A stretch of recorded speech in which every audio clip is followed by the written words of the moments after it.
Hi everyone. Today's topic is dipolar polarizability. The dipolar polarizability are also known as orientational polarizability. It is denoted by alpha D. The polarizability that results from the permanent dipole moment of the molecule also called dipolar polarizability or orientational polarizability.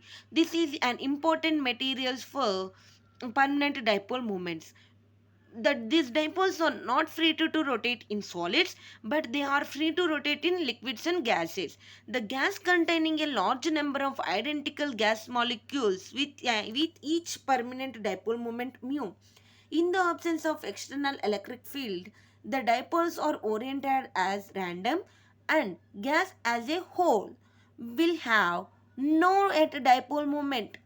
When an external electric field is applied, the field is asserted as a torque on each dipole and will try to orient the dipoles in the direction of the field. This ordering influence of the external electric field is counteracted by the thermal agitation, which tends to the randomize the dipoles. Hence, the dipole polarizability is calculated under thermal equilibrium.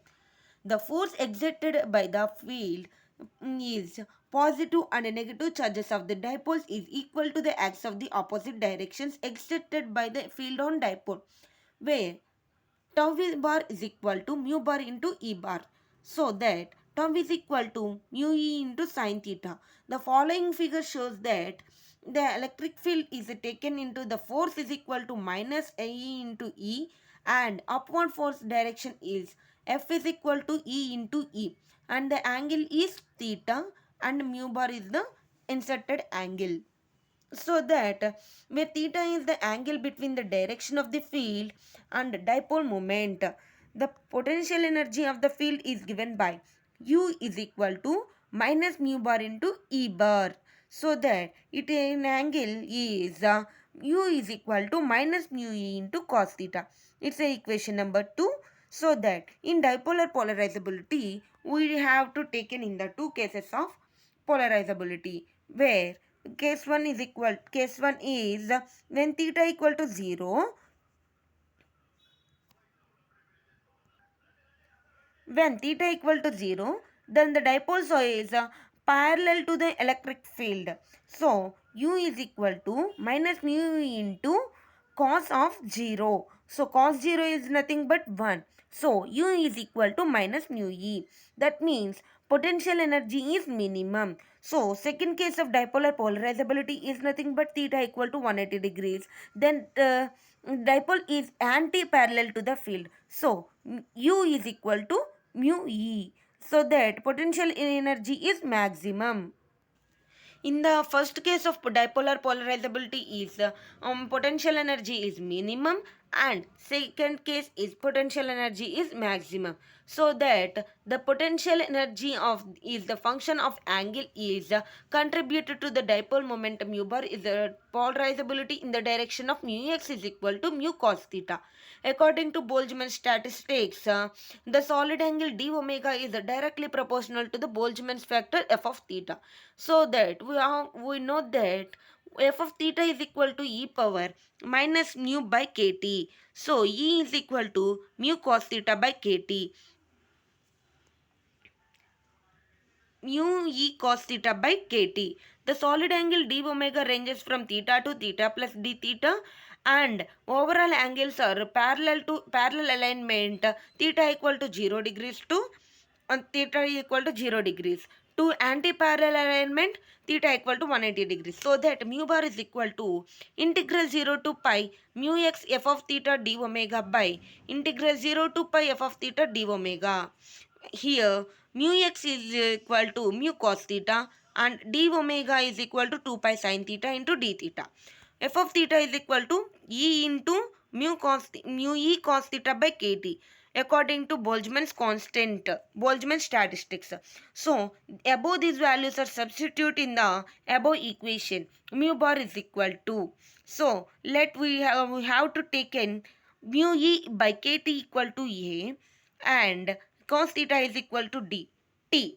So, differentiation is applied. Minus sine theta d theta is equal to dt. Under the limits are 0 to pi, we have to move we have to move the changes of theta equal to 0 and t is equal to 1. Theta is equal to pi and t is equal to minus 1. Adding these additional substitutions, let mu bar is equal to integral 1 to minus 1 mu t into e power a t into minus dt by integral 1 to minus 1 e power a t into minus dt. For our convenience, integral minus 1 to 1 mu t into e power a t into dt by integral minus 1 to 1 into e power a t by into dt. So, after the calculation, mu is equal to d by dA into ln of e power at by a under the limits minus 1 to plus 1. So, finally, mu is equal to mu into d by dA into ln of e power a minus e power minus a by a.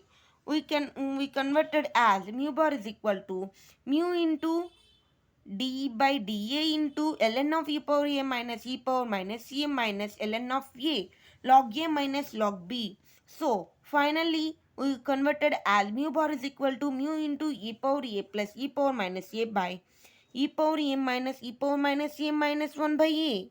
So that mu bar is equal to mu into cot h a minus 1 by a is equal to mu into L of a, where L of a nothing but cot h a minus 1 by a. Cot h a minus 1 by a is the Langevin function. The plotted graph between L of a and a is as shown in the below figure. This is the following figure. In the x-axis, A is equal to mu e by kt. On y-axis, L of A is the Langevin function. This is the model graph of the Langevin's function. In that, there are two cases are obtained. First case is where A value is large. Then mu e by kt is large, so that at higher fields or at low temperature, the function of L of A is approaches the saturation value of unity. This corresponds to maximum alignment of the along the direction of the field. And the second case is A is far less than 1, so that small values of A, mu e by kt is far less than 1. That implies mu e is far less than kt.